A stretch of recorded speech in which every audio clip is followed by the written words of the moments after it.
యెషయా గ్రంథం 9వ అధ్యాయం 6వ వచనం చదువుదాం. ఏలయనగా మనకు శిశువు పుట్టెను, మనకు కుమారుడు అనుగ్రహింపబడెను. ఆయన భుజము మీద రాజ్య భారముడును. ఆశ్చర్యకరుడు, ఆలోచనకర్త, బలవంతుడైన దేవుడు, నిత్యుడగు తండ్రి, సమాధానకర్తయగు అధిపతి అని అతనికి పేరు పెట్టబడును.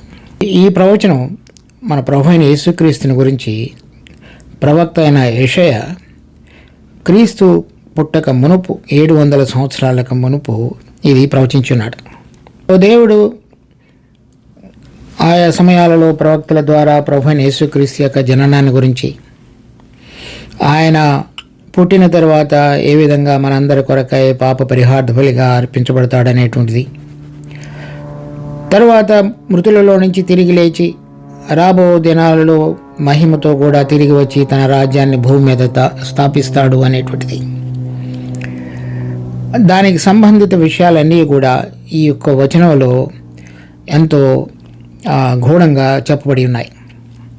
ఆదికాండం 3వ అధ్యాయం 15వ వచనంలో స్త్రీ సంతానం అని చెప్పబడిన దగ్గర నుంచి ఆయన జగత్పత్తికి ముందుగానే వధ కొరకై సిద్ధపరచబడినటువంటి గొర్రె పిల్లగా ఉన్నప్పటికీ కాలం సంపూర్ణమైనప్పుడు తండ్రి తన కుమారుని సశరీరుడిగా ఈ లోకములోనికి ప్రత్యక్షపరిచున్నాడు.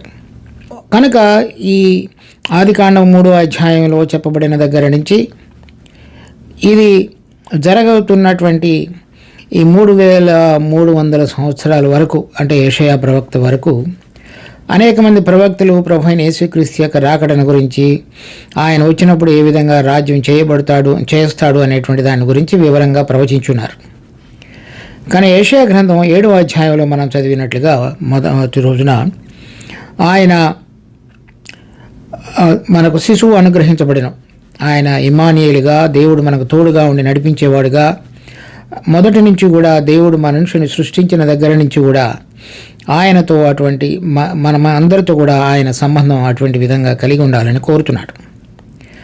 దాని తర్వాత మరి 9వ అధ్యాయంలో కూడా ప్రవక్త అయిన యెషయాకు దేవుడు తనకు అనుగ్రహించినటువంటి ఈ ప్రవచనం ఎంతో చక్కగా మన ప్రభు అయిన యేసుక్రీస్తు యొక్క జననము, తర్వాత ఆయన అర్పించబడిన విధానము, తిరిగి లేచిన తర్వాత ఆయన భుజముల మీద రాజ్యభారం ఉండి తర్వాత నిత్యత్వంలో ఏ విధంగా ఆయన ఉండబోతున్నాడు అనేటువంటి విషయాలన్నీ కూడా ఈ యొక్క వాక్యంలో చక్కగా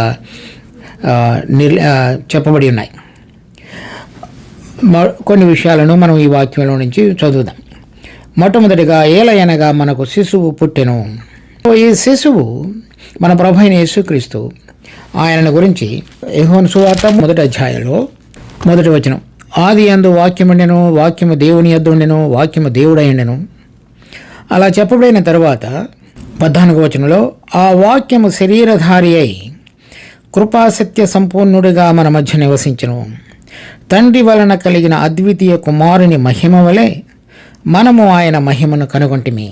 ఆది నుంచి దేవుడు వాక్యమై ఉండగా, అది దేవుని యొద్ద ఉండగా, అనగా మన ప్రభు అయిన యేసుక్రీస్తు దేవుని యొద్ద ఉండగా, తర్వాత కాలం సంపూర్ణమైనప్పుడు జరగవలసిన ఏర్పాటును బట్టి ఆ వాక్యము శరీరధారిగా మన మధ్యలో ప్రత్యక్షమయ్యాడు. ఆ వాక్యము శరీరధారి అయి కృపాసత్య సంపూర్ణుడిగా మన మధ్య నివసించును. అది జరగబోయేటువంటిది. ఏదైతే దేవుని దగ్గర ఉన్నటువంటి మన ప్రభు అయిన యేసుక్రీస్తు శరీరాన్ని ధరించుకుని మన అందరి మధ్యలో ప్రత్యక్షపరచబోతున్నాడో దానికి సూచనగా యెషయా ముందుగా ప్రవచించున్నాడు. తర్వాత రెండో విషయాన్ని మనం కనుక చూసినట్లయితే, మనకు కుమారుడు అనుగ్రహించబడిన యోహాను సువార్త 3వ అధ్యాయంలో 16వ వచనం, దేవుడు లోకమును ఎంతో ప్రేమించును, కాగా తన అద్వితీయ కుమారునిగా పుట్టిన వాని యందు విశ్వాసముంచు ప్రతివాడును నశింపక నిత్యజీవము పొందినట్లు ఆయనను అనుగ్రహించును. ఇక్కడ మనం చూస్తున్నటువంటి 6వ వచనంలో మనకు కుమారుడు అనుగ్రహింపబడిన, ఇక్కడ యోహాను సువార్త 3వ అధ్యాయం 16వ వచనంలో మనము ఆయన యందు రక్షణ పొందగలుగుటకు దేవుడు తన కుమారుడిని మనకు అనుగ్రహించినట్లుగా మనం నూతన నిబంధనలో అది నెరవేర్చబడినటువంటి విషయాన్ని గమనిస్తున్నాం. కనుక శిశువు ఎవరైతే దేవుని యొద్ద ఆది నుంచి ఉన్నాడో ఆ వాక్యముగా, శరీరధారిగా మన మధ్యలో ప్రత్యక్షమయ్యి తరువాత ఆయన యందు మనం రక్షణ పొందగలిగేటట్లుగా మన కొరకై అనుగ్రహించబడిన కుమారుడిగా 33.5 సంవత్సరాలు ఈ లోకంలో జీవించిన తరువాత మనందరి కొరకైన పాప పరిహార బలిగా అర్పించబడగలుగుటకు ఆయన వధించబడిన గొర్రెపిల్ల అని చెప్పబడినట్లుగా మన కొరకై ఆయన ఈ లోకంలో శిశువుగాను కుమారుడుగాను వచ్చి ఉన్నాడు. దాని తర్వాత మనం చూసినట్లయితే ఆయన భుజము మీద రాజ్యభారముండును. తరువాత ఆయన మనందరి కొరకై చనిపోయి తిరిగి లేచిన తరువాత ఫిలిప్పీ పత్రిక 2వ అధ్యాయంలో మనం చూసినట్లయితే 7వ వచనం నుండి, మనుషుల పోలికగా పుట్టి దాసుని స్వరూపమును ధరించుకొని తన్ను తానే రిక్తినిగా చేసుకొనెను. మరియు ఆయన ఆకారమందు మనుష్యుడిగా కనబడి మరణము పొందినంతగా అనగా శిలువ మరణము పొందినంతగా విధేయత చూపినవాడై తన్ను తాను తగ్గించుకొనెను. అందుచేత పరలోకంలో ఉన్న వారిలో కానీ భూమి మీద ఉన్న వారిలో కానీ భూమి క్రింద ఉన్న వారిలో కానీ ప్రతి వాని మోకాలను యేసునామమున వంగునట్లును ప్రతి వాని నాలుకయు తండ్రి అయిన దేవుని మహిమార్థమై యేసుక్రీస్తు ప్రభువుని ఒప్పుకొనున్నట్లును దేవుడు ఆయనను అధికముగా హెచ్చించి ప్రతి నామమునకు పై నామమును ఆయనకు అనుగ్రహించెను. అనగా అన్నిటికంటే ఉన్నతంగా హెచ్చించబడినటువంటి దేవుని కుమారుడిగా, జయం పొందినవాడిగా, ప్రభువుగా, అభిషేకించబడిన వాడిగా మనము ఇప్పుడు ఆయనను చూస్తున్నాం. అదే విషయాన్ని ఎఫెసీ పత్రిక 1వ అధ్యాయంలో చూసినట్లయితే 8వ వచనం నుంచి ఉన్నది చూడండి. కాలము సంపూర్ణమైనప్పుడు జరగవలసిన ఏర్పాటును బట్టి ఆయన తన దయా సంకల్పం చొప్పున తన చిత్తమును గూర్చిన మర్మమును మనకు తెలియజేసి మనకు సంపూర్ణమైన జ్ఞాన వివేచన కలుగుటకు ఆ కృపను మన ఎడల విస్తరింపజేసిన ఈ సంకల్పమును బట్టి ఆయన పరలోకములో ఉన్నవే గాని భూమి క్రింద ఉన్నవే గాని సమస్తమును క్రీస్తునందు ఏకముగా సమకూర్చుకునవలనని తనలో తాను నిర్ణయించుకునెను. కనుక ఆయన భుజముల మీద రాజ్యభారం ఉండునంటే పరలోకంలో ఉన్నవి భూలోకంలో ఉన్నవి అన్నిటి మీద ఆయన ప్రభువుగా హెచ్చించబడి ప్రతిదానిని కూడా ఆయన అధికారం చొప్పున నడిపించబడేటువంటి వాడుగా తండ్రి అయిన దేవుడు కుమారుడైన ప్రభు అయిన యేసుక్రీస్తును అభిషేకించబడి ఉన్నాడు అనే విషయాన్ని ముందుగా యెషయా ప్రవక్త చూసి ఆయన భుజముల మీద రాజ్యభారమును అని చెప్తున్నాడు. తర్వాత చూడండి హెబ్రీ పత్రిక 2వ అధ్యాయం 7వ వచనం నుంచి, నీవు దేవదూతల కంటే వానిని కొంచెం తక్కువ వానిగా చేసితివి. అంటే ప్రభు అయిన యేసుక్రీస్తు ఈ లోకంలోనికి వచ్చినప్పుడు నరరూపధారిగా వచ్చిన్నాడు కనుక దేవదూతల కంటే తక్కువ వాడిగా చేయబడినట్లుగా చూస్తున్నాం. కానీ ఇప్పుడు ఆయన పునరుద్ధానుడై తిరిగి లేచిన తరువాత మహిమా ప్రభావములతో వానికి కిరీటము ధరింపజేసితివి. మనము చదివినటువంటి ఫిలిప్పీ పత్రిక 2వ అధ్యాయంలోను ఎఫెసీ పత్రిక 1వ అధ్యాయంలో ఉన్నటువంటి వచనాల ప్రకారంగా తండ్రి దేవుడు అతనిని మహిమా ప్రభావములతో కిరీటాన్ని ధరింపజేస్తున్నాడు. నీ చేతి పనుల మీద వానికి అధికారం అనుగ్రహించితివి. కనుక ఇప్పుడు పరలోకంలోనూ భూలోకంలో ఉన్న వాటన్నిటినీ కూడా దేవుడు సృష్టించుండగా వాటన్నిటి మీద కూడా తండ్రి అయినటువంటి దేవుడు కుమారుడికి అధికారం అనుగ్రహించున్నాడు. వాని పాదముల క్రింద సమస్తమును ఉంచితివి. తర్వాత 1 కొరింథీ 15వ అధ్యాయం 24వ వచనం నుంచి 27వ వచనం వరకు, అటు తరువాత సమస్తమైన ఆధిపత్యమును సమస్తమైన అధికారమును బలమును కొట్టివేసి తన తండ్రి అయిన దేవునికి రాజ్యము అప్పగించును. అప్పుడు అంతము వచ్చును. ఎందుకనగా తన శత్రువులందరినీ తన పాదముల క్రింద ఉంచు వరకు ఆయన రాజ్య పరిపాలన చేయుచుండవలెను. కడపట నశింపచేయబడు శత్రువు మరణము. దేవుడు సమస్తమును క్రీస్తు పాదముల క్రింద లోపరిచి ఉంచెను. సమస్తమును లోపరచబడి ఉన్నదని చెప్పినప్పుడు ఆయనకు సమస్తమును లోపరిచినవాడు తప్ప సమస్తమును లోపరచబడి ఉన్నదన్న సంగతి విశదమే. మరియు సమస్తమును ఆయనకు లోపరచబడినప్పుడు దేవుడు సర్వములో సర్వమగు నిమిత్తము కుమారుడు తనకు సమస్తమును లోపరిచిన దేవునికి తానే లోబడెను. కనుక ఇక్కడ తండ్రి అయినటువంటి దేవుడు తర్వాత అధికారంలో ప్రభు అయిన యేసుక్రీస్తు ఉన్నాడు. తండ్రి అయినటువంటి దేవుడు సమస్తమైనటువంటి అధికారాన్ని కుమారుడైనటువంటి యేసు ప్రభు చేతికి అప్పగించున్నాడు. ఈ విషయాలన్నిటిలో కూడా మనం గమనిస్తున్న విషయం, ప్రభు అయినటువంటి యేసుక్రీస్తు తిరిగి ఈ లోకానికి రెండవసారి వచ్చినప్పుడు మహిమలో తన యొక్క పరిశుద్ధులతో కూడా ప్రత్యక్షమై భూలోకంలోనూ పరలోకంలోనూ ఆయన రాజ్యం చేయబోతున్నాడు అనే విషయాన్ని కొలసీ పత్రిక, ఫిలిపీ పత్రిక, ఎఫెసీ పత్రిక, కొరింథీలు రాసిన పత్రిక, హెబ్రీ పత్రిక, వీటన్నిటిలో కూడా మనం గమనిస్తాం. తర్వాత కనుక చూసినట్లయితే ప్రకటన గ్రంథం 11వ అధ్యాయం 15వ వచనం, 7వ దూత బూర ఊదినప్పుడు పరలోకములో గొప్ప శబ్దములు పుట్టెను. ఆ శబ్దములు లోకరాజ్యము మన ప్రభు రాజ్యమును ఆయన క్రీస్తు రాజ్యమును ఆయన యుగ యుగముల వరకు ఏలును అనెను. కనుక ఈ లోకంలో ఉన్నటువంటి ఇప్పుడు ఎవరైతే అంధకార సంబంధమైన శక్తుల యొక్క ప్రభావం ద్వారా ఏలబడుతున్నాయో ఆ అధికారం అంతటినీ కూడా మనం చదివినటువంటి 1 కొరింథీ 15వ అధ్యాయంలో చదివినట్లుగా కొట్టివేయబడి మన ప్రభు అయిన యేసుక్రీస్తు చేతికి తండ్రి అయినటువంటి దేవుడు సమస్తమును అప్పగించినప్పుడు 1000 సంవత్సరములు మన ప్రభు అయినటువంటి యేసుక్రీస్తు ఆ రాజ్య పరిపాలన జరిగించేవాడుగా ఉన్నాడు. కనుక ఆ సమయంలో పరలోకంలో ఉన్నవి, భూలోకంలో ఉన్నవి అన్నిటినీ కూడా మన ప్రభు అయిన యేసుక్రీస్తు రాజ్య పరిపాలన చేసేటువంటి దేవుడు. ఈ విషయాన్ని ఆయన ఈ లోకంలో ఉండగా చెప్పబడినటువంటి అనేక ఉపమానాలు, ముఖ్యంగా మత్తయి, మార్కు, లూకా సువార్తలో చెప్పబడినటువంటి పరలోక రాజ్యాన్ని గురించి చెప్పబడినటువంటి ఉపమానాలన్నీ కూడా ఆయన యొక్క రాజ్యం ఈ లోకంలో రాబోతున్నదని, ఆయన భుజముల మీద రాజ్యభారం ఉండి సమస్తాన్ని పరలోకంలోనూ భూలోకంలోనూ రాజ్యం చేయబోతున్నాడనియో, దానికి సంబంధించిన విధంగా కొంతమందిని దేవుడు, తండ్రి అయిన దేవుడు సిద్ధపరుస్తున్నాడనియో, ఆ సిద్ధపరచబడేటువంటి వారికి ఎటువంటి గుణములు, లక్షణములు ఉండాలో వాటిని గురించినటువంటి ఉపమానములన్నీ కూడా కుమారుడైన ప్రభువైన యేసుక్రీస్తు మనందరికీ బోధించి వెళ్ళి ఉన్నాడు. కనుక ఆయన భుజముల మీద రాజ్యభారం ఉండునంటే ఆయన రాజ్యం చేయబోయేటువంటి దినాలలో ఆయన చేసేటువంటి అధికారంలో మనలను కూడా పాత్రులుగా చేస్తున్నాడు.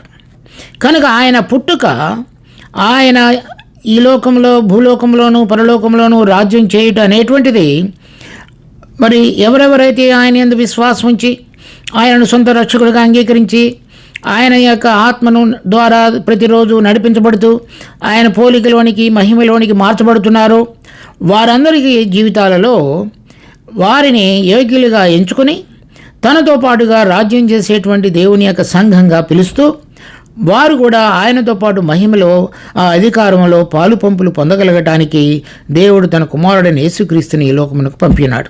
చూడండి ఆ విషయాన్ని ఎఫెసీ పత్రిక 1వ అధ్యాయం 20వ వచనం నుంచి, ఆయన ఆ బలాతిశయం చేత క్రీస్తును మృతులలో నుండి లేపి సమస్తమైన ఆధిపత్యము కంటేను, అధికారం కంటేను, శక్తి కంటేను, ప్రభుత్వము కంటేను ఈ యుగమునందు మాత్రమే కాక రాబో యుగమునందును పేరు పొందిన ప్రతి నామము కంటేను ఎంతో హెచ్చుగా పరలోకమునందు ఆయనను తనకు కుడి పార్శ్వమున కూర్చుండబెట్టుకుని ఉన్నాడు. మరియు సమస్తమును ఆయన పాదముల క్రింద ఉంచి సమస్తము పైన ఆయనను సంఘమునకు శిరస్సుగా నియమించను. ఆ సంఘము ఆయన శరీరము, సమస్తమును పూర్తిగా నింపుచున్న వాని సంపూర్ణత అయి ఉన్నది. తండ్రి కుమారుడిని సమస్తమైనటువంటి దాని మీద అధిపతిగా నిర్ణయించినప్పుడు ఆయన సంఘము అనేటువంటి మాటను కూడా తీసుకొస్తున్నాడు. అంటే ఆ సంఘము మన ప్రభువైన యేసుక్రీస్తు శిరస్సుగా కలిగి ఎవరెవరైతే జయించుతున్నటువంటి విశ్వాసంతో జీవిస్తున్నారో వారందరూ ఆయన యొక్క శరీరముగా పిలువబడి వారు ఆయన మహిమపరచబడినప్పుడు ఆయన పరలోకములోను భూలోకములోను అన్ని విషయాలలో కూడా తండ్రి యొక్క ఆధిపత్యాన్ని తన చేతిలోనికి తీసుకొని రాజ్యాన్ని నిర్వహించేటువంటి సమయంలో విశ్వసించి జయించినటువంటి విశ్వాసులందరూ కూడా ఆయనతో పాటుగా మరి ఆ రాజ్య అధికారంలో పాలు పొందేవారుగా చేయబడుతున్నారు. మన ప్రభువైన యేసుక్రీస్తు యొక్క పుట్టుక కేవలము మన పాపములు క్షమించబడి నిత్యజీవం అనే వరాన్ని పొందడం మాత్రమే కాదు, కానీ తండ్రి యొక్క మహిమ కొరకు మన అందరిలో కూడా ఇంత గొప్ప కార్యమును జరిగించి మనము కూడా ఆయన యొక్క అధికారంలో ఆయన రాజ్యభారము భుజముల మీద ఉంటున్నప్పుడు ఆ రాజ్యాన్ని ఏలేటువంటి అధికారుల యొక్క గుంపులో, సమూహంలో మనలను కూడా ఆయన పాత్రులుగా చేయుచున్నాడు. దాని తర్వాత మరలా యెషయా గ్రంథం 9వ అధ్యాయం తర్వాత ఆశ్చర్యకరుడు ఆయనకు ఇవ్వబడినటువంటి ఒక పేరు. ఈ ఆశ్చర్యకరుడు అనేటువంటి మాట హెబ్రీ భాషలో పెలా అని రాయబడింది. అంటే అది మొట్టమొదటిసారిగా వాడబడినటువంటి విషయం ఇక్కడ న్యాయాధిపతులు 13వ అధ్యాయంలో ఉంది. 17-18 వచనాలు. మనోహ నీ మాటలు నెరవేరిన తరువాత మేము నిన్ను సన్మానించినట్లు నీ పేరు ఏమి అని యెహోవా దూతను అడుగగా, యెహోవా దూత, నీవేళ నా పేరు అడుగుతున్నావు, అది చెప్పశక్యము కాదనెను. చెప్పశక్యము కాదు అనేటువంటి తెలుగులో చెప్పబడినటువంటి మాట హెబ్రీ భాషలో పెలా అనే మాట వ్రాయబడినది. అదే మాట ఇక్కడ మన ప్రభువుని గురించి వాడబడినటువంటి నామకరణంలో ఆశ్చర్యకరుడు అని రాయబడినది. అంటే ఇంగ్లీషు తర్జుమాలో అదేమని రాయబడిందంటే సీక్రెట్ అని రాయబడింది. అంటే రహస్యమైనది, లేక ఈ గోప్యమైనది, మనుషులకు అర్థం కానటువంటిది, అంటే తెలుసుకోనటానికి మన యొక్క బుద్ధి జ్ఞానం సరిపోనటువంటిది అని అర్థం. ఇక్కడ మనం దీనిని రకరకాలుగా మనం దాని యొక్క వర్ణన చూడవచ్చు. కానీ ఒక విషయాన్ని నేను పంచుకోవాలని కోరుతున్నాను. మన ప్రభు అయినటువంటి యేసుక్రీస్తు ఒక విషయాన్ని చూచినప్పుడు, ఇక్కడ మనం ఆయన గురించి చెప్పనబడినప్పుడు 1 కొరింథీ 15వ అధ్యాయం 45వ వచనం, మొదటి ఆదామాను మొదటి మనుష్యుడు జీవించు ప్రాణి ఆయనని వ్రాయబడినది. కడపటి ఆదాము జీవింపచేయు ఆత్మ ఆయను. చూడండి, మొట్టమొదటిసారి దేవుడు మనిషిని సృష్టించినప్పుడు అతడు జీవించు ప్రాణి అని వ్రాయబడింది. కానీ తెలుగులో అయితే జీవించు ఆత్మ అని రాశారు. కానీ ఇంగ్లీష్లో కనుక మనం చదివినట్లయితే జీవించు ప్రాణి అని వ్రాయబడింది. ఇక్కడ మనం చూసినట్లయితే నూతన నిబంధనలో మొదటి మనుషుడైన ఆదాము జీవించు ప్రాణి అని వ్రాయబడి ఉన్నది. కానీ కడపటి ఆదాము జీవింపచేయు ఆత్మ అని. కనుక ఈ జీవింపచేయు ఆత్మ అనగా మరియ పరిశుద్ధాత్మ ద్వారా గర్భము ధరించినప్పుడు పుట్టిన మన ప్రభు అయినటువంటి యేసుక్రీస్తు మనందరిని జీవింపచేయు ఆత్మ అని ఆయన గురించి వ్రాయబడినది. మనిషిలో ఉన్నటువంటిది ప్రాణ సంబంధమైనటువంటి, అంటే ప్రాణం ఆధారంగా మనిషి జీవిస్తాడు. మన ప్రభు అయిన యేసుక్రీస్తు పరిశుద్ధాత్మ ఆధారంగా తన జీవితాన్ని జీవించిన వాడుగా ఉన్నాడు. అందుచేత ఆయన యందు మనం విశ్వసించడం ద్వారా మనం కూడా ఆత్మ సంబంధమైన మనుషులుగా మార్చబడతానికి దేవుడు తన మార్గాన్ని మన కొరకై తెరిచి ఉన్నాడు.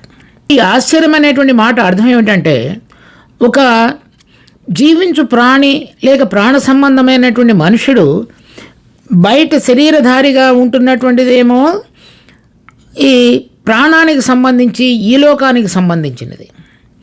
ఆయనలో నింపబడి ఉన్నటువంటి ఆత్మ, తర్వాత సంబంధము, తర్వాత ఆలోచనలు, క్రియలు, అవన్నీ కూడా పరలోక సంబంధమైనవి. అది మనుషుని యొక్క జ్ఞానమునకు అగోచరమైనటువంటిది, అంటే మనకు అర్థం కానటువంటిది. అందుచేత ఆయన పేరు ఆశ్చర్యకరుడు. ఒకరు ఇప్పుడు ఈ లోకంలో కనుక మనం ఉండాలి అంటే ఈ శరీర సంబంధమైనటువంటి జీవితము, తర్వాత భూలోకానికి సరిపడగలిగినటువంటి ఏదైతే మనకు ఈ శరీరం చక్కగా అన్నిటినీ గాలి నీరు తీసుకొని పని చేయగలుగుతుందో అటువంటి విధంగా మనందరం ఇక్కడ ఉంటాం. కానీ పరలోకంలో ఉంటున్నప్పుడు దేవదూతలు వారి యొక్క జీవము, తర్వాత వారు అక్కడ ఉండటానికి కావలసినటువంటి రూపము, తర్వాత దేని ద్వారా వాళ్ళు నడిపించబడతారో అవన్నీ కూడా వేరైనటువంటివి. దేవుని కుమారుడు ఆయనలో జీవం ఉన్నది. ఆ జీవం పరలోక సంబంధమైనది, తండ్రి యొక్క జీవము నిత్య జీవమైనది. ఆ జీవం కలిగి ఆత్మ ద్వారా ఈ శరీరంలో జీవించడం అనేటువంటిది ఆశ్చర్యకరమైనటువంటిది. అందుచేత ఆయన పేరు ఆశ్చర్యకరుడు అని చెప్పబడింది. తర్వాత చూడండి, ఆయన అటువంటి విధంగా పరిశుద్ధాత్మ సంపూర్ణుడిగా ఈ లోకంలో జీవించున్నాడు కనుక ఆత్మపూర్ణుడిగా ఆయన యోహాను సువార్త 3వ అధ్యాయంలో ఈ విధంగా చెప్తున్నాడు 13వ వచనంలో, మరియు పరలోకము నుండి దిగి వచ్చిన వాడే, అనగా పరలోకములో ఉండు మనుష్య కుమారుడే తప్ప పరలోకమునకు ఎక్కిపోయిన వాడెవడనూ లేడు. అంటే ఆయన పరలోకము నుంచి దిగి వచ్చినవాడు.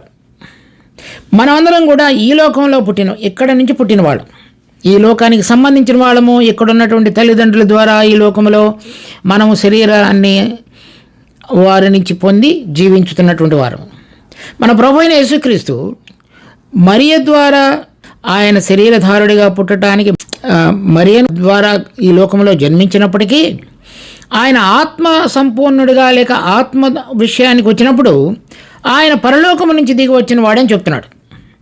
అలా చెబుతూ పరలోకములో ఉన్న మనుష్య కుమారుడే తప్ప, ఇక్కడ మళ్ళీ చెప్తున్నాడు మనుష్య కుమారుడు, అంటే మరియ ద్వారా పుట్టినవాడు కనుక మనుష్య కుమారుడు, పరలోకము నుంచి దిగి వచ్చినవాడు కనుక దేవుని కుమారుడు. మనుష్య కుమారుడు, దేవుని కుమారుడు, ఆ రెండు ఒక్కరిలో ఇమిడి ఉన్న విషయం అది ఆశ్చర్యకరుడు. అది ఎవరు అటువంటి విధంగా లేరు. అంటే ఒక దేవుడు మనుషుడిగా మారి ఈ లోకంలో జన్మించి పరలోక సంబంధమైన పవిత్రమైన ఆశ్చర్యకరమైన బలమైన కార్యములు ఈ శరీరంలో ఉంటూ జరిగించినటువంటి విధంగా ఇంకెవరూ లేరు. అందుచేత ఆయన ఆశ్చర్యకరుడని పిలువబడినది. చూడండి, మనిషి కుమారుడు పరలోకంలో ఉండి మనిషి కుమారుడు తప్ప, అనగా పరలోకంలో ఉండి మనిషి కుమారుడే తప్ప ఆయన ఇక్కడ ఉన్నప్పుడు మాట్లాడుతున్న విషయం అది. అంటే మనిషి కుమారుడు అప్పుడు పరలోకంలో ఉన్నాడా, అక్కడ ఉన్నాడా? అంటే ఈ వాక్యం మాట్లాడుతున్నప్పుడు, నికోదేముతో మాట్లాడుతున్నప్పుడు ఆయన ఇక్కడ ఉన్నాడు. అంటే అది ఎలా సంభవిస్తుంది అంటే ఆయనతో పాటుగా పరలోకం మొత్తాన్ని కూడా ఈ భూలోకంలోనికి తీసుకొని అన్నా రావాలి, లేక మనిషి కుమారుడు పరలోకంలో అన్నా ఉండాలి. కానీ ఇది మాట్లాడుతున్నప్పుడు ఆయన ఈ లోకంలో ఉన్నాడు నికోదేముతో మాట్లాడుతున్నప్పుడు. కనుక ఆయన పరలోకం మొత్తాన్ని కూడా ఇక్కడికి తీసుకొచ్చిన వాడని అర్థం. పరలోకం నుంచి దిగి వచ్చినవాడు, ఆయన దిగి వచ్చినప్పుడు పరలోకాన్ని కూడా ఆయనతో పాటుగా తీసుకొచ్చినవాడు, ఆ పరలోకం యొక్క రాజ్యం అంతటిని కూడా ఆయనతో పాటుగా ఏలుతూ ఇక్కడ చక్కగా నడిపించుతూ తన శిష్యులతోటి అనేకమైన విషయాలను గురించి, రాబోతున్న మహిమను గురించి, ఆయన ప్రభావాన్ని గురించి, ఆయన ఆలోచనల గురించి మనందరితో మాట్లాడినవాడు. అందుచేత ఆయన ఆశ్చర్యకరుడు. ఆయన ఆశ్చర్యకరుడు కనుక మనలను ఏ విధంగా చేస్తున్నాడు చూడండి.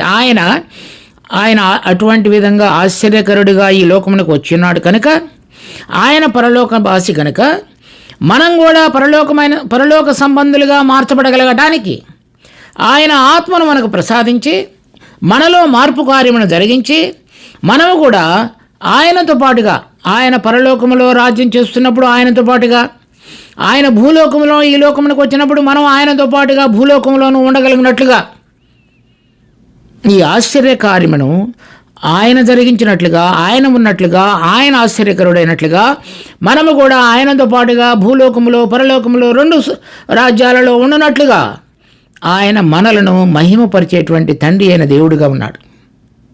అందుచేత ఆయన ఆశ్చర్యకరుడు.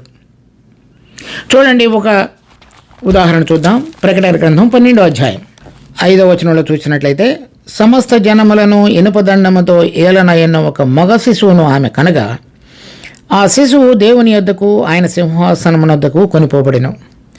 ఈ మగ శిశువు రాబోయే దినాలలో ప్రభువైన యేసుక్రీస్తుతో కూడా కలిసి రాజ్యం చేయబోతున్నటువంటి జయించినటువంటి విశ్వాసుల గుంపుకు గుర్తుగా ఉన్నాడు.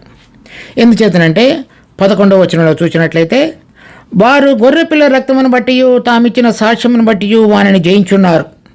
కనుక జయించినటువంటి వారు మరి ఆ కాలము సంపూర్ణమైనప్పుడు వారిని దేవుడు లేవనెత్తి తండ్రి యొక్క సింహాసనం ఎదుట నిలవబెట్టి ఉన్నాడు. ఇంకా మిగిలినటువంటి సంఘం ఎక్కడ ఉన్నదో చూడండి. 13వ వచనం, ఆ ఘటసర్పము తాను భూమి మీద పడద్రోయబడి ఉండట చూచి ఆ మగ శిశువును కనిన స్త్రీని హింసించెను. అందువలన ఆమె అరణ్యములో ఉన్న తన చోటికి ఎగురినట్లు గొప్ప పక్షిరాజు రెక్కలు 2 ఆమెకి ఇయ్యబడెను. అక్కడ ఆ సర్పముఖమును చూడకుండా ఆమెకు ఒక కాలములు అర్ధకాలము పోషింపబడెను. మిగిలిన సంఘము భూమి మీద ఉన్నది. అంటే ఒక సంఘము మాత్రమే పరలోకములోనూ భూలోకములోనూ ఉండగలిగినట్లుగా మనం చూడగలుగుతున్నాం.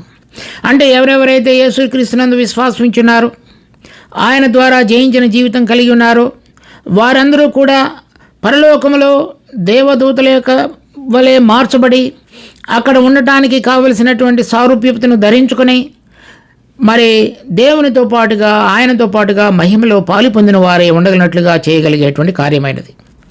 అది ఆయన ఏ విధంగా ఆశ్చర్యకరుడో ఆశ్చర్య కార్యములు మనపక్షంగా జరిగించి మనలను కూడా ఆ విధంగా మార్చుటకు ఆయన ఈ లోకంలోనికి వచ్చి ఉన్నాడు. దాని తర్వాత చూడండి, ఆలోచనకర్త. ఈ ఆలోచనకర్త సృష్టి ఆరంభం నుంచి కూడా తండ్రితో పాటుగా ఉన్నవాడు. చూడండి, ఆదికాండం 1వ అధ్యాయం 26వ వచనం, దేవుడు మన స్వరూపమందు మన పోలిక చొప్పున నరులను చేయదము. మన స్వరూపం చొప్పున, నా కాదు మన, అంటే తండ్రితో పాటుగా కుమారుడు కూడా ఉన్నాడని అర్థం.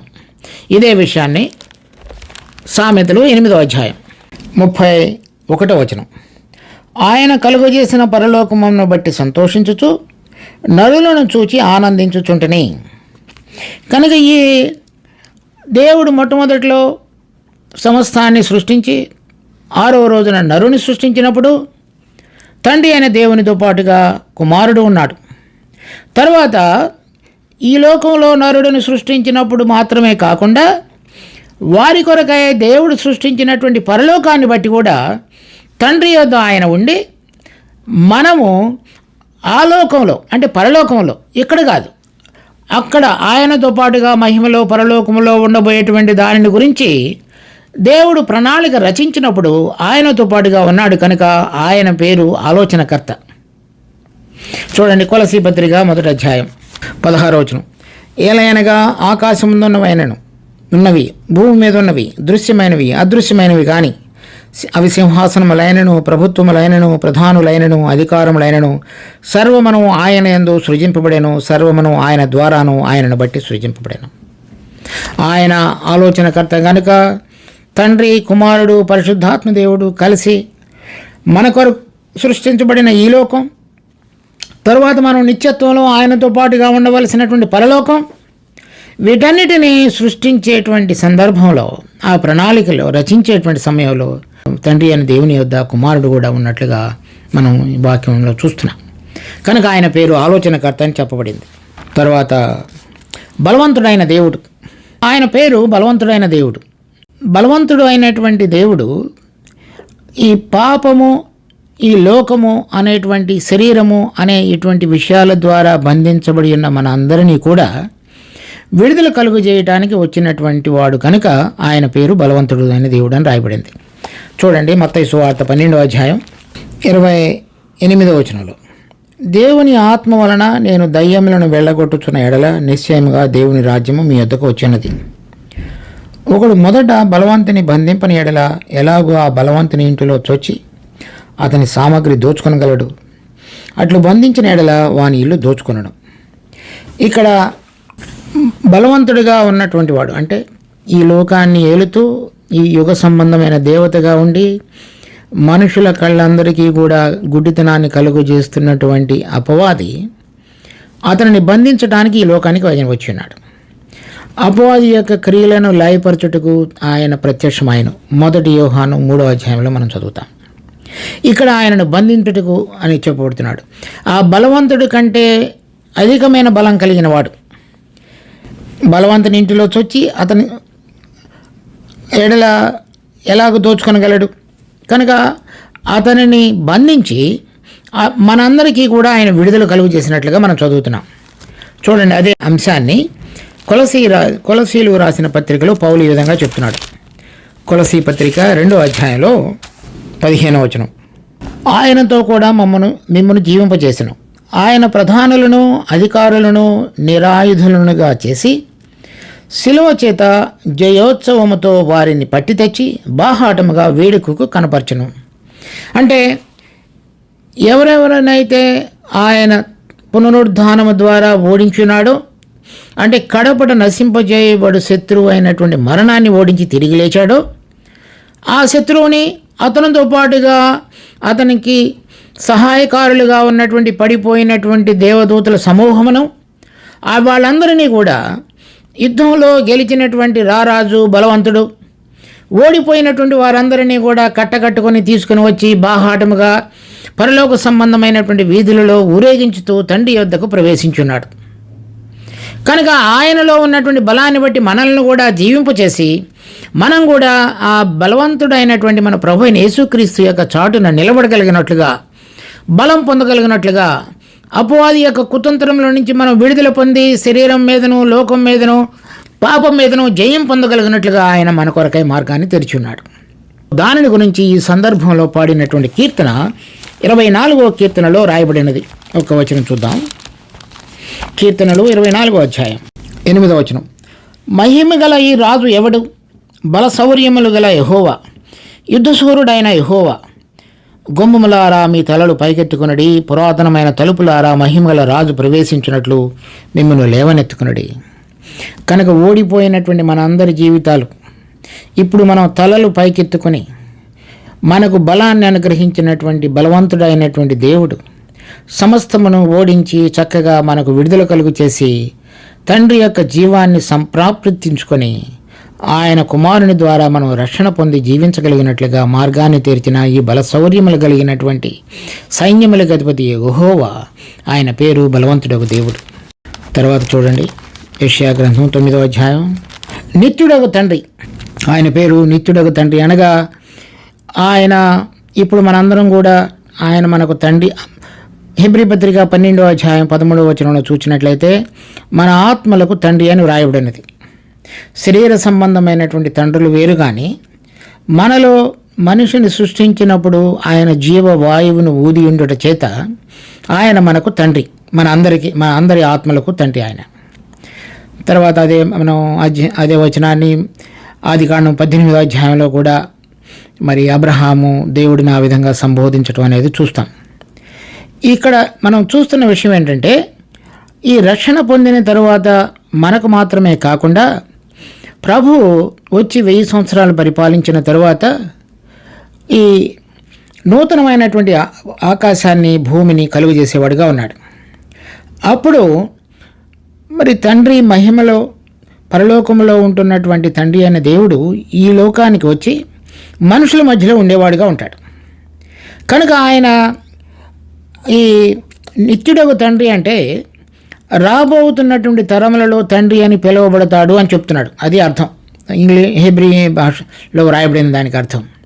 కనుక రాబోయే తరములు అంటే 1000 సంవత్సరాల పరిపాలన తరువాత ఆయన యొక్క నిత్య రాజ్యాన్ని స్థాపించినప్పుడు ఆయన మనకు ఏదైతే మొట్టమొదటిలో జీవవాయువును ఊదినప్పుడు ఆయనలో నుంచి వచ్చినటువంటి వాయువు ద్వారా లేక మనుషుని యొక్క ఆత్మ మనలో వచ్చినదో ఆ ఆత్మలో మనం ఆయనను సరైన విధంగా గుర్తెరిగి, మనము తండ్రిగా ఆయనను గుర్తెరిగి, నిజమైనటువంటి దేవుడిగా గుర్తెరిగి మనము ఆయనకు తండ్రిగా ఆయనకు కుమారులంగా మనం చేయబడతాం. ఆ నిత్యరాజ్యంలో మనం ఆ విధంగా ఆయనను సంబోధించగలుగుతాం. ఒక వచనం చూడండి, ప్రకటన గ్రంథం 21వ అధ్యాయం 3వ వచనం. అప్పుడు ఇదిగో దేవుని నివాసము మనుషులతో కూడా ఉన్నది, ఆయన వారితో కాపురముండెను, వారు ఆయన ప్రజలయందురు, దేవుడే వారికి దేవుడయుండి వారికి తోడయుండును. కనుక ఆయన తండ్రి కనుక మనకు ఎటువంటి ఇప్పుడు ఉన్నటువంటి సంబంధం కంటే ఆయన మనతో పాటుగా ఉండటం అనేటువంటిది, అప్పుడున్నటువంటి నూతనమైన ఆకాశము నూతనమైన భూమిలో మనుషులు దేవుడు కలిసి ఉండగలిగేటువంటిది, తండ్రి తను సృష్టించినటువంటి మనందరం కూడా కుమారులంగా మనం ఆయనను పిలవగలిగేటువంటి ఆధిక్యతలోనికి తీసుకొని వచ్చేవాడుగా ఉన్నాడు. అటువంటి దానిని కలుగజేయటానికి మన ప్రభువైన యేసుక్రీస్తు ఈ లోకంలో జన్మించిన వాడుగా ఉన్నాడు. దాని తర్వాత సమాధానకర్తకు అధిపతి అని అతనికి పేరు పెట్టబడును. కనుక ఆయన కనుక అధిపతి అంటే ఆయన యొక్క రాజ్యంలో అధికారంలో ఉంటున్నప్పుడు, ఆయన ఏలుతున్నప్పుడు ఎటువంటి యుద్ధాలు ఉండవని అర్థం. ప్రతిదీ కూడా సమాధానపూర్వకమైనటువంటి వాతావరణంలో చక్కగా అన్నీ కూడా ఆయన నిర్వహిస్తాడు అనేది అర్థం. చూడండి, యెషయా గ్రంథం 2వ అధ్యాయం 4వ వచనం. ఆయన మధ్యవర్తి అయి అన్యజనులకు న్యాయము తీర్చును, అనేక జనములకు తీర్పు తీర్చును. వారు తమ ఖడ్గములను నాగటి నక్కులుగాను తమ ఈటెలను మచ్చుకత్తులుగాను సాగగొట్టుదురు. జనము మీదకి జనము ఖడ్గము ఎత్తక ఉండును, యుద్ధము చేయి నేర్చుకున్నట్టు ఇక మానివేయును. ఇది మన ప్రభువైన యేసుక్రీస్తు వచ్చి 1000 సంవత్సరాలు తన రాజ్య పరిపాలన భూలోకంలో సాగించినప్పుడు అప్పుడు మిగిలి ఉన్నటువంటి అన్యజనులు అందరూ కూడా ఆయన యొక్క అధికారాన్ని గుర్తెరిగి ఒక రాజ్యం మీదకి ఇంకొక రాజ్యం ఇప్పుడు ఏ విధంగా అయితే ప్రతి చోట కూడా యుద్ధాలు అవి ఇవి జరుగుతున్నాయో అవన్నీ జరగకుండా ఉండినట్లుగా ఆయన తీర్పు తీర్చి ఇక మనుషుల యొక్క యుద్ధోపకరణాలన్నీ కూడా నాగటి నక్కులుగాను ఈటెలు మచ్చుకత్తులుగాను చేయబడి జనము మీదకి జనము ఖడ్గం ఎత్తకుండి యుద్ధము చేయటం నేర్చుకున్నట్టు అనేటువంటిది మానివేస్తారు. అంటే ఇప్పుడు ఏదైతే ప్రతి దేశానికి ఒక సైన్యము, దానికి సంబంధించినటువంటి యుద్ధోపకరణాలు, ఆయుధాలు, తర్వాత మారణ హోమం జరిగించడానికి చేయవలసినటువంటి పరిశ్రమలు అవన్నీ కూడా ఇక అవసరం లేకుండా ఆయన జరిగించేవాడుగా ఉన్నాడు. ఇదే విషయాన్ని కీర్తన 46వ అధ్యాయంలో కూడా మనం గమనిస్తాం. ఒక చోట 7వ వచనం నుంచి, 46వ కీర్తన 7వ వచనం నుంచి, సైన్యములకు అధిపతి యెహోవా మనకు తోడైనాడు, యాకోబు యొక్క దేవుడు మనకు ఆశ్రయమైనాడు. యెహోవా చేసిన కార్యములు వచ్చి చూడడి, ఆయన భూమి మీద నాశనములు కలుగుజేయవాడు. ఆయనే భూదిగంతముల వరకు యుద్ధములు మాన్పువాడు. విల్లు విరుచువాడును, బల్లెమును తెగ నరుకువాడును, యుద్ధ రథములను అగ్నితో కాల్చివేయవాడును ఆయనే. అంటే ఎవరైతే శత్రువుగా ఉండి ఇటువంటి మారణ హోమం జరిగించడానికి తాపత్రయపడేవాడుగా ఉంటాడో వాళ్ళ యొక్క యుద్ధోపకరణాలన్నింటినీ కూడా తీసివేసి యెషయా గ్రంథం 2వ అధ్యాయంలో చదివినట్లుగా సమస్తమైనటువంటి దేశాలన్నీ కూడా సమాధానపూర్వకమైనటువంటి వాతావరణంలో జీవించినట్లుగా ఆయన మరి సమాధానకర్తకు అధిపతిగా ఆయన పేరు గావించుతాడు.